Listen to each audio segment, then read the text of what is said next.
All right, let's just jump right in. We're going all the way back to 1346 to a battle that, by all accounts, should never have been won. This is a story that didn't just change the course of a war, it completely rewrote the rules and brought a centuries-old world crashing down. This is the story of Crécy. And trust me, it sounds like something straight out of fiction. And this is the big question, right? How in the world does an army that's outnumbered almost 3 to 1, an army that's tired, hungry, and literally cornered by the enemy, not just manage to survive, but pull off one of the most stunning victories in military history? It's a puzzle that left the most powerful kingdom in Europe completely reeling. And when you look at the raw numbers, wow, it is just staggering. On one side, you have King Edward III's English army, and on the other, this absolute behemoth of a French force under King Philip VI. This wasn't supposed to be a fair fight. On paper, it was supposed to be a massacre, a real David versus Goliath situation, and everybody knew exactly who Goliath was. So let's set the scene. Picture this. It's a late summer afternoon in northern France. King Edward's been on a long, destructive raid, and now the party's over. He's been hunted down and trapped by King Philip. With his back against the wall, Edward has only one option left: turn around and fight. And this single day is about to change the 100 Years' War forever. Now, to really get why Crécy was such a bombshell, you have to understand the world it broke.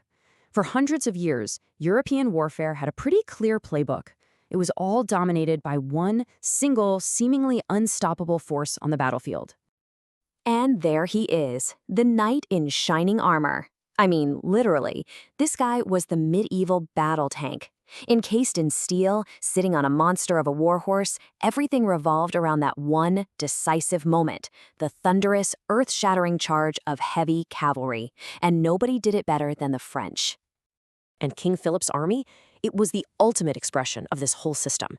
A huge force built around thousands of these elite, noble knights. They had tons of backup, mounted soldiers, professional mercenaries, including these famous crossbowmen from Genoa.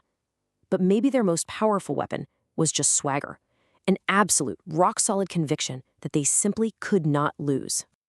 But the English didn't show up to play by the old rules. While France was busy perfecting the past, King Edward was building his army around something new, something disruptive, a force built on a totally different philosophy of war. And this slide just lays it all out, doesn't it? It's like two different universes colliding.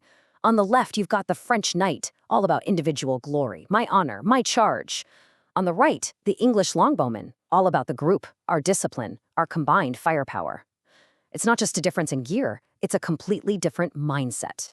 Now, at the heart of this new English system was this weapon right here, the longbow. And don't let its simple look fool you. This was high-tech for the 14th century. We're talking about a weapon so powerful it could punch right through a knight's armor from way across the field. In the hands of a trained archer, it was absolutely lethal. But here's the real kicker: the rate of fire. A good longbowman could get off at least 6 aimed shots in a minute. The French crossbows, they'd be lucky to manage 2.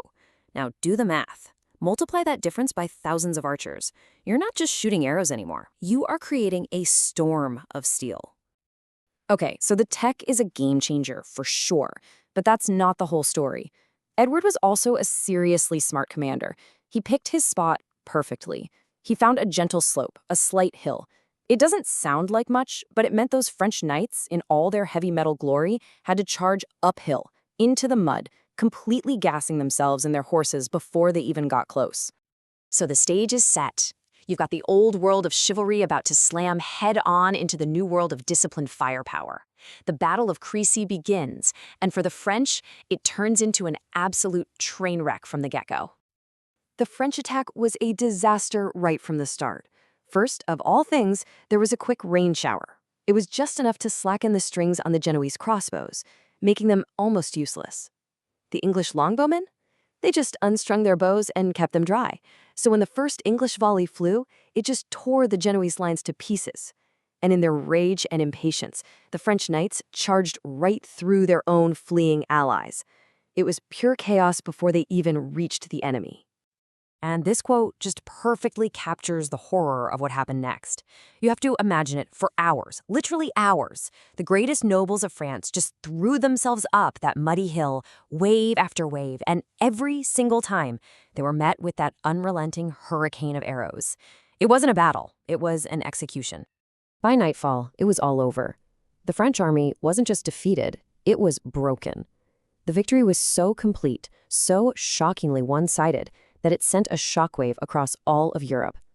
People woke up the next morning to a new reality. The age of the knight was over. And the final body count, well, it tells the whole story. The English might have lost a few hundred men, at most. The French, we're talking thousands upon thousands dead on the field. And these weren't just foot soldiers. We're talking a king, dukes, counts. A huge portion of the French nobility was wiped out in a single afternoon. So the legacy of Crécy is just enormous. It's so much more than one battle. The myth of the invincible knight shattered.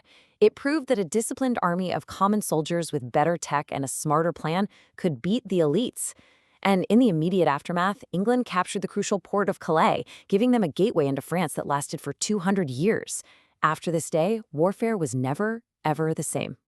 And that leaves us with one last thing to think about. Because really, the story of Crécy is a story of disruption.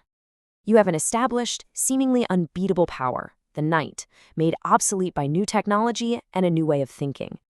So the question to chew on is this: what is our modern-day knight? What's the thing today that seems too big to fail? And more importantly, what's the longbow that's taking aim at it right now?